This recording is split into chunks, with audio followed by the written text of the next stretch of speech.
friends, it's Mrs. Andy, and we're going to be doing story time today. So I hope you're ready with your listening ears and watching eyes. Don't worry, I'll help you remember. First, put on your listening ears. Then, bing, put on your watching eyes. Then take a deep breath for your calm bodies. Our quiet voices. Ready? Guess How Much I Love You by Sam McBratney.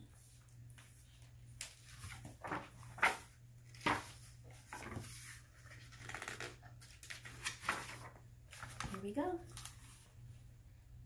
Little Nut Brown Hare, who was going to bed, held on tight to Big Nut Brown Hare's very long ears. He wanted to be sure that Big Nut Brown Hare was listening. "Guess how much I love you," he said. "Oh, I don't think I could guess that," said Big Nut Brown Hare. "This much," said Little Nut Brown Hare, stretching his arms as wide as they could go. "It's a lot." But Big Nut Brown Hare had even longer arms. "But I love you this much," he said. That's a lot, thought Little Nut Brown Hare. "It's pretty big." "I love you as high as I can reach," said Little Nut Brown Hare.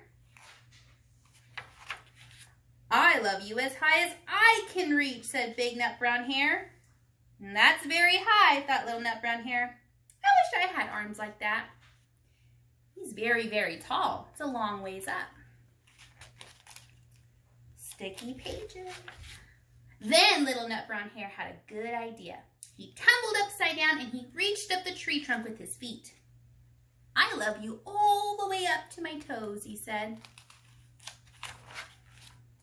"And I love you all the way up to your toes," said Big Nut Brown Hare, swinging him up over his head. Whoop. "I love you as high as I can hop," laughed Little Nut Brown Hare, bouncing up and down. "But I love you as high as I can hop," smiled Big Nut Brown Hare, and he hopped so high that his ears touched the branches above. "That's good hopping," thought Little Nut Brown Hare. "Wish I could hop like that." "I love you all the way down the lane, as far as the river," cried Little Nut Brown Hare. "I love you across the river and over the hill," said Big Nut Brown Hare. "It's very far. It's a big distance." "Oh, goodness. That's very far," thought Little Nut Brown Hare. He was almost too sleepy to think of any more. Then he looked beyond the thorn bushes out into the big dark night. Nothing could be farther than the sky.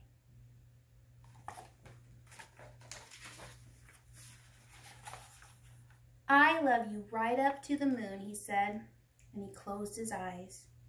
"Oh, that's very far," said Big Nut Brown Hare. "That's very, very far."